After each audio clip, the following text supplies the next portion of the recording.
सफला एकादशी का व्रत 26 दिसंबर को रखा जाएगा। सफला एकादशी पौष माह के कृष्ण पक्ष की एकादशी तिथि को रखा जाता है। ये अंग्रेजी कैलेंडर के दिसंबर या जनवरी माह में पड़ता है। इस दिन व्रत रखते हैं और भगवान विष्णु की विधि पूर्वक पूजा करते हैं। इस व्रत के पुण्य प्रभाव और श्री हरि की कृपा से कामों में सफलता मिलती है। इस बार सफला एकादशी के दिन सुकर्मा योग बना है।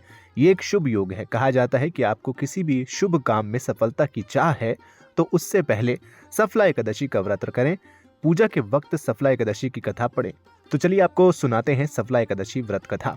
एक बार धर्मराज युधिष्ठिर ने भगवान श्री कृष्ण से पौष कृष्ण एकादशी व्रत की महिमा का वर्णन करने का अनुरोध किया।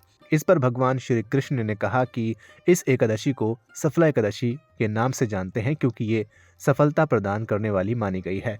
विष्णु कृपा से ये व्रत रखने वाले व्यक्ति के पाप मिटते हैं और उसे मोक्ष की प्राप्ति होती है। तो चलिए सुनाते हैं आपको ये पूरी कथा।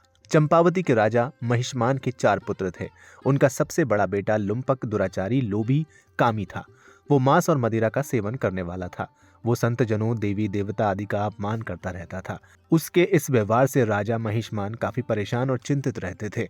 एक दिन वो उससे इतना तंग आ गए कि उसे महल और राज्य से बाहर कर दिया। वो अपनी गलत आदतों की वजह से नगर में चोरी करने लगा था, जिससे वहां के नागरिक भी परेशान हो गए थे। लुम्पक पास के ही एक जंगल में रहता था।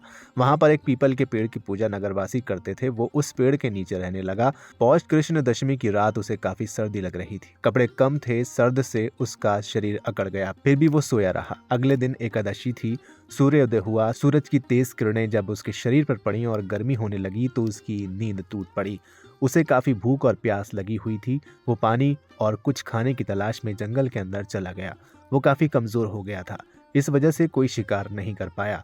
कुछ फल तोड़े और उसी पीपल के पेड़ के नीचे आकर बैठ गया। सूर्य अस्त के बाद अंधेरा हो गया था। उसने फल को एक ओर रख दिया और कहा कि हे प्रभु, ये फल आपको ही अर्पित है, आप स्वयं ही इसे खाओ। उस रात वो सो नहीं पाया और जागता रहा।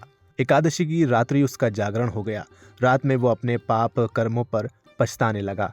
उसने भगवान से पहले पाप कर्मों के लिए क्षमा भी मांगी। अनजाने में किए गए एकादशी व्रत से भगवान विष्णु प्रसन्न हो गए और उन्होंने अपने आशीर्वाद से लुम्पक के पापों को मिटा दिया।